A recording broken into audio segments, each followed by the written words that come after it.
بسم اللہ الرحمن الرحیم۔ محترم ناظرین، آج کی اس ویڈیو میں ہم آپ کو حضرت یوسف علیہ السلام کے واقعے کا بقیہ حصہ سنائیں گے۔ ناظرین، اس کے بعد بادشاہ نے حضرت یوسف علیہ السلام کو دربار میں بلا کر کہا کہ آپ ہمارے دربار کے معزز ہیں۔ قحط سالی کے بعد یہ مشورہ ہوا، وزراء سے مشورہ ہوا اور آپ سے بھی۔ حضرت یوسف علیہ السلام نے کہا کہ آپ زمین کے خزانے کے انتظامی امور اور حفاظتی نظام کے انتظام پر میرا تقرر کر دیں، میں پورے نظام کو سنبھال لوں گا۔ بادشاہ نے خزانے کا انتظامی معاملہ اور ملک کے نظام کا پورا شعبہ آپ کے سپرد کر دیا۔ اس طرح ملک مصر کی حکمرانی کا اقتدار آپ کو مل گیا۔ اس کے بعد آپ نے خزانوں کا نظام اپنے ہاتھ میں رکھا، 7 سال تک کھیتی کی اور اناجوں اور بالیوں میں محفوظ رکھا، یہاں تک کہ قحط اور خشک سالی کا زور شروع ہو گیا تو پوری سلطنت کے لوگ غلے کی خریداری کے لیے مصر آنا شروع ہو گئے اور ان کے غلے کی فروخت شروع ہو گئی۔ اس سلسلے میں آپ کے بھائی کنعان سے مصر آئے اور حضرت یوسف علیہ السلام نے ان لوگوں کو دیکھتے ہی پہلی نظر میں پہچان لیا۔ ان کے بھائیوں نے آپ کو نہ پہچانا۔ آپ نے ان لوگوں کو غلہ دے دیا اور پھر فرمایا، مجھے معلوم ہوا ہے کہ تمہارا ایک اور بھائی بھی ہے، آئندہ اس کو ساتھ لے کر آنا۔ اگر تم لوگ ان کو ساتھ نہ لائے تو تمہیں غلہ نہیں ملے گا۔ بھائیوں نے جواب دیا کہ ہم ان کے والد کو رضامند کرنے کی کوشش کریں گے۔ پھر حضرت یوسف علیہ السلام نے اپنے غلاموں سے کہا کہ تم لوگ ان کی نقدیوں کو ان کی بوریوں میں ڈال دو۔ یہ لوگ جب اپنے گھر پہنچیں گے اور نقدیوں کو دیکھیں گے تو ضرور واپس آئیں گے۔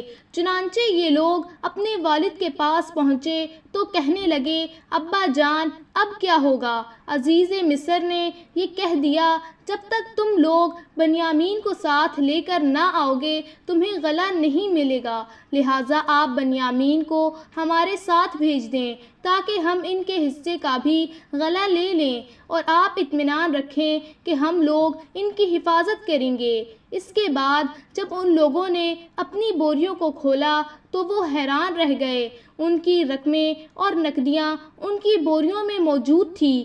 یہ دیکھ کر برادران یوسف نے پھر اپنے والد سے کہا، ابا جان اس سے بڑھ کر اچھا سلوک کیا چاہیے؟ دیکھ لیجئے، عزیز مصر نے ہم کو پورا غلہ بھی دیا ہے اور ہماری نقدیوں کو بھی واپس کر دیا ہے، لہٰذا آپ بلا خوف و خطر ہمارے بھائی بنیامین کو ہمارے ساتھ بھیج دیں۔ حضرت یعقوب علیہ السلام نے فرمایا، میں ایک مرتبہ یوسف کے معاملے میں تم لوگوں پر بھروسہ کر چکا ہوں، اب میں دوبارہ تم لوگوں پر بھروسہ کیسے کروں؟ میں اس طرح بنیامین کو ہرگز تم لوگوں کے ساتھ نہیں بھیجوں گا، لیکن ہاں اگر تم لوگ حلف اٹھا کر میرے سامنے عہد کرو تو البتہ میں اس کو بھیج سکتا ہوں۔ یہ سن کر بھائیوں نے حلف کا عہد اٹھا لیا اور آپ نے ان لوگوں کے ساتھ بنیامین کو بھیج دیا۔ جب یہ لوگ عزیز مصر کے دربار میں پہنچے تو حضرت یوسف علیہ السلام نے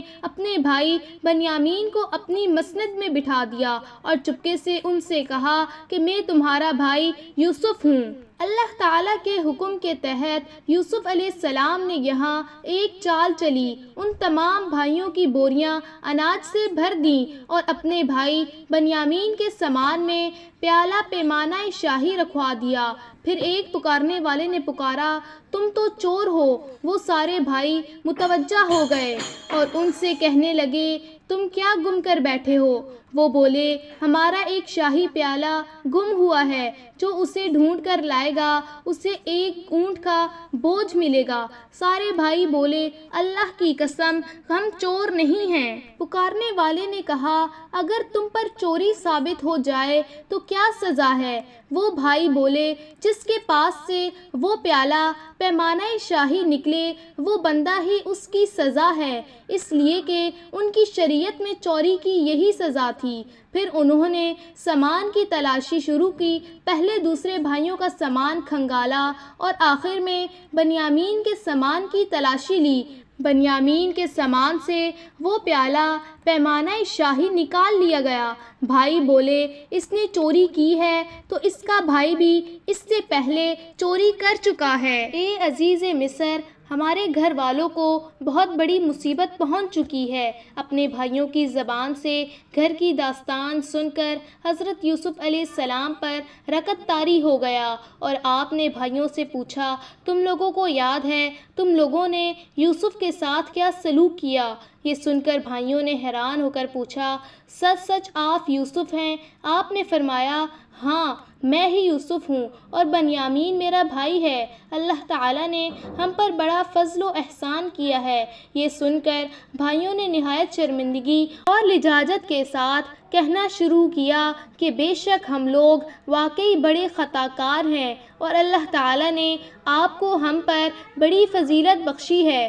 بھائیوں کی شرمندگی اور لجاجت سے متاثر ہو کر آپ کا دل بھر آیا۔ آپ نے فرمایا، آج میں تم لوگوں کو ملامت نہیں کروں گا، جاؤ میں نے سب کچھ معاف کر دیا، اللہ تعالیٰ تم کو معاف فرمائے۔ اب تم لوگ یہ میرا کرتا لے جاؤ اور ابا جان کے چہرے پر ڈال دو تو ان کی آنکھوں میں روشنی آ جائے گی، پھر تم سب گھر والوں کے ساتھ مصر چلے آؤ۔ بڑا بھائی کہنے لگا، یہ کرتا میں لے کر جاؤں گا، کیونکہ میں ہی آپ کا کرتا بکری کے خون میں رنگ کر کے اپنے والد کے پاس لے گیا تھا اور انہیں یہ کہہ کر غمگین کر دیا تھا کہ حضرت یوسف علیہ السلام کو بھیڑیا کھا گیا، تو میں نے ہی انہیں غمگین کیا تھا اور آج حضرت یوسف کی زندگی کی خوشخبری بھی میں ہی سناؤں گا اور ان کو خوش کرنا چاہتا ہوں۔ یہودا اس کرتے کو لے کر 80 کوس تک ننگے سر دوڑتا ہوا چلا گیا۔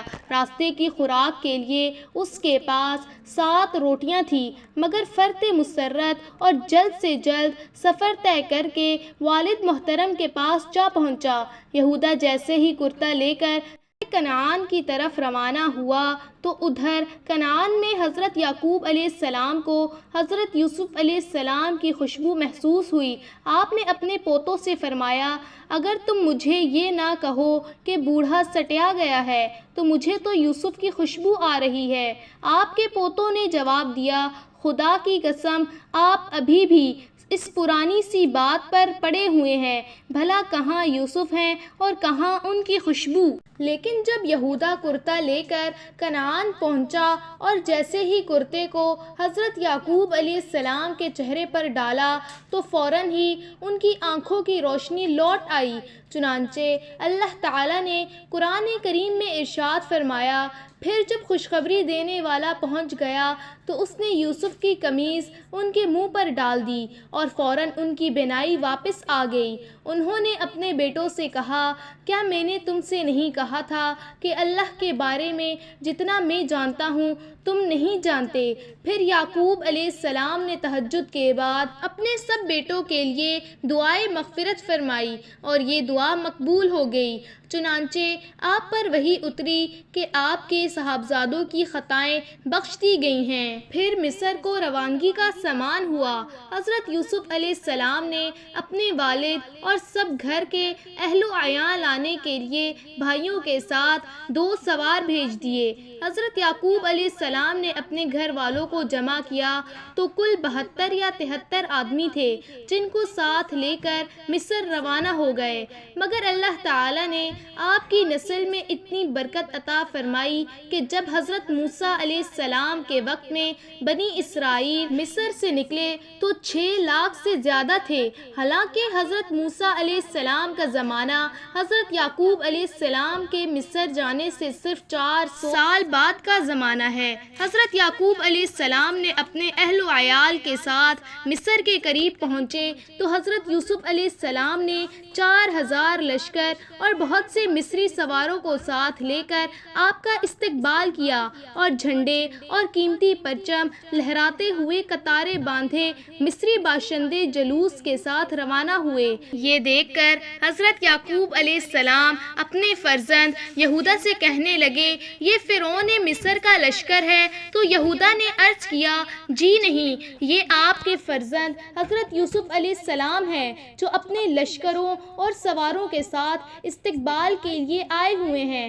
آپ کو متعجب دیکھ کر حضرت جبرائیل علیہ السلام نے فرمایا اے اللہ کے نبی، سر اٹھا کر فضائے آسمانی میں نظر فرمائیے کہ آپ کے سرور شادمانی میں شرکت کے لیے ملائکہ کا جمع غفیر حاضر ہے جو مدتوں آپ کے غم میں روتے رہے۔ ملائکہ کی تسبیح اور گھوڑوں کی ہنہناہٹ نے عجیب سا سماع پیدا کر دیا تھا۔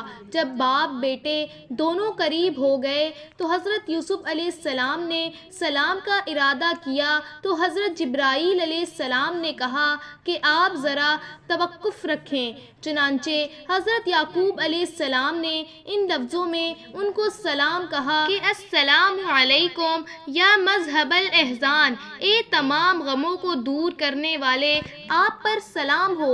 پھر باپ بیٹے بڑی گرم جوشی سے ملے اور فرط مسرت میں دونوں خوب روئے۔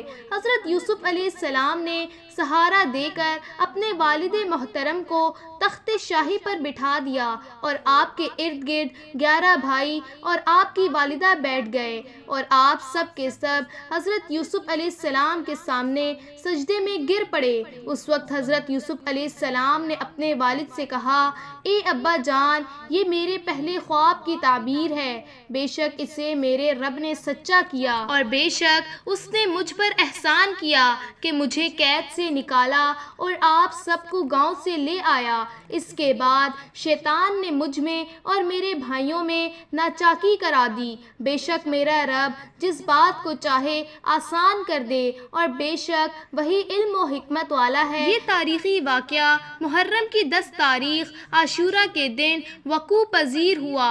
حضرت یوسف علیہ السلام کی وفات کے وقت آپ کی عمر 100 برس تھی تو حضرت یوسف علیہ السلام کو سنگ مرمر لکڑی کے صندوق میں ڈال دیا تھا اور ان لوگوں نے حصول برکت کے لیے بیچوں بیچ دریائے نیل میں رکھ دیا۔ پھر 400 برس بعد حضرت موسیٰ علیہ السلام نے حضرت یوسف کو دریائے نیل سے نکال کر حضرت یعقوب علیہ السلام کے پہلو مبارک ملک شام میں دفن کر دیا۔ حضرت یعقوب علیہ السلام، حضرت اسحاق علیہ السلام اور حضرت یوسف علیہ السلام کی قبر مبارک ملک شام میں ہے۔